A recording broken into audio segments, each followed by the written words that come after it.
fondamentaux. Hein. Quand on sait faire de la bicyclette, on n'oublie pas du jour au lendemain. Donc ça va être en espérant que Maïdine savent lutter. Différence d'âge aussi, il est jeune. Hein. Anthony est jeune, 23 ans. Dans la catégorie des moins de 84 kilos, dans le coin bleu, combattant français, âgé de 31 ans, 1m80, palmarès vierge, pesé à la limite, Maïdine Farino.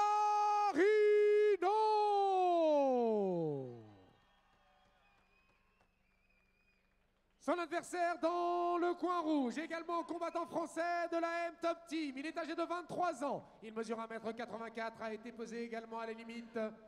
3 combats, 3 victoires. Monsieur Anthony, l'ours blanc, Salamo.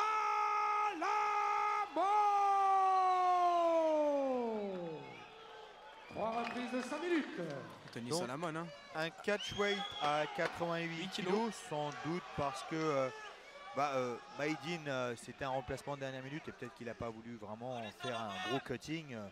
Donc ils ont décidé d'un accord commun de combattre à ce poids. Parce que normalement, c'est moins de 84 kg. Donc voilà, des combattants assez physiques. À voir si maintenant Anthony va rester sur sa lutte ou va décider vraiment de faire autre chose que de lutter. C'est compliqué face à un adversaire qu'on ne connaît absolument pas. Ça va se voir dans les premiers échanges. Hein. Déjà dans les premiers, on peut voir que Maïdine n'est pas vraiment spécialiste de la boxe, plus voilà, le karatéka. On voit qu'il est très rigide sur ses mains. Il ne sait pas trop où les mettre, elle monte et elle redescend, il parle un peu dans les énergies, donc il va vouloir partir sur des coups durs au niveau des points. Mais peut-être une base voilà, de karaté traditionnel. Attention. La belle transition. Il aurait pu même continuer un peu à Il a enchaîné tout de suite, explosivité, dynamique, boum boum, coup de poing, touché, il a vu l'ouverture, il a dit ses réflexes de lutteur sont nus, il a tout de suite parti dans les jambes. Bon contrôle latéral. T'as vu aussi une petite tentative de soumission. Attention le bras-tête, là. Ah, il a été pris en demi-garde. Alors de son côté, Maïdine, il faudrait qu'il se mette contre la cage, là, il commençait à se relever parce que bon, étant en dessous Anthony, c'est pas la meilleure des solutions à mon avis. Ouais, ce ground and pound agressif, puissant. Ce hop kick. Et hop kick là. Ouais, il faut essayer de mettre des coups de pied. Jolie frappe.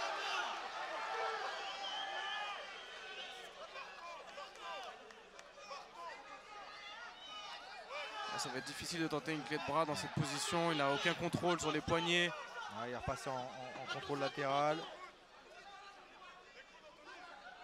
Attention à ce bras-tête encore une fois. Anthony, j'ai l'impression qu'il cherche à chaque fois à ce bras-tête là. C'est un peu une erreur aussi de tenir la tête en contrôle latéral. Car elle n'est d'aucune aide en fait.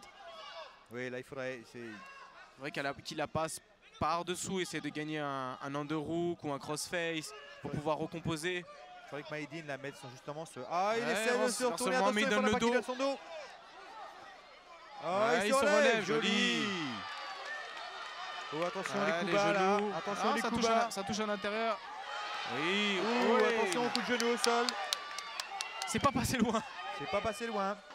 Ouais, mauvaise défense de takedown sur... C'est un peu trop précipité. Alors il faut rappeler que lorsqu'on a les deux genoux au sol, 3 points d'appui au sol. On n'a pas le droit de mettre de coups de genou au visage à notre adversaire.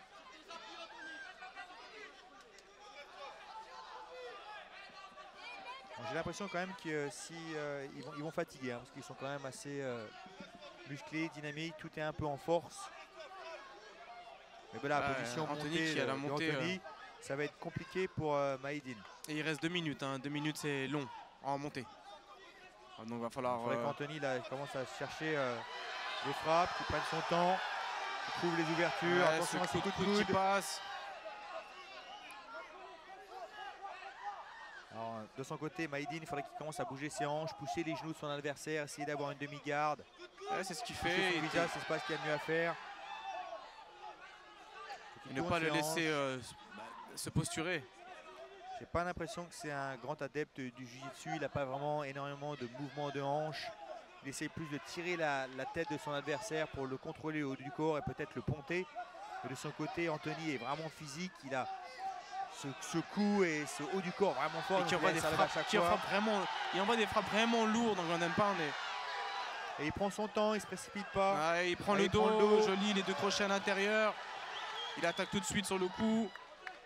Alors attention, c'est étranglement, il faudrait qu'il tire le poignet, il faudrait tirer le poignet là. Il faudrait tirer le poignet, c'est terminé. C'est terminé. Jolie soumission de Anthony.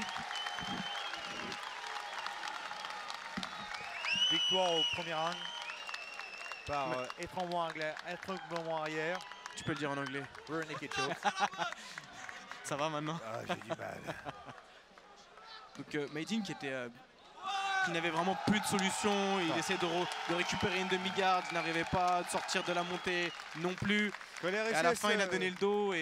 Quand il a réussi à se remonter, à un moment, il s'est un peu trop précipité sur son adversaire. Il a trop voulu finir, partir avec ses coups de genoux et il s'est vu réamener au sol. Et on a vu la fatigue qui commençait à se montrer. Donc voilà, premier combat pour Maïdine. Et un joli retour pour Salamon. Il faudrait voilà, Maïdine, qui a remplacé un combattant comme ça en dernière minute. Ça serait bien de le voir sur la undercard, peut-être dans un prochain événement, premier combat, deuxième combat de soirée, face à quelqu'un peut-être d'un peu moins expérimenté. Et avec une préparation, je ne sais pas s'il était prêt physiquement pour ce combat face à un adversaire. Dans tous les cas, Anthony, impressionnant techniquement, mais aussi physiquement. Il mérite bien son surnom d'ours blanc. Absolument. Donc quatrième victoire pour Salamon, donc toujours invaincu. Est-ce qu'il va continuer sur cette lignée ou est-ce qu'il va reprendre un break? Il est encore jeune, 23 ans, 5-0. Mais il faut justement battre le fer lorsqu'il est chaud. Et maintenant, voilà, essayer... Parce que le problème, c'est que même si on prend un break, on reste plus ou moins quand même dans notre discipline pendant une longue période de temps. Et parfois, on peut s'y fatiguer aussi. On ne peut plus vraiment être excité. On fait les combats juste pour le faire. On peut voir parfois des combattants dans certains événements. Ça fait longtemps qu'ils combattent.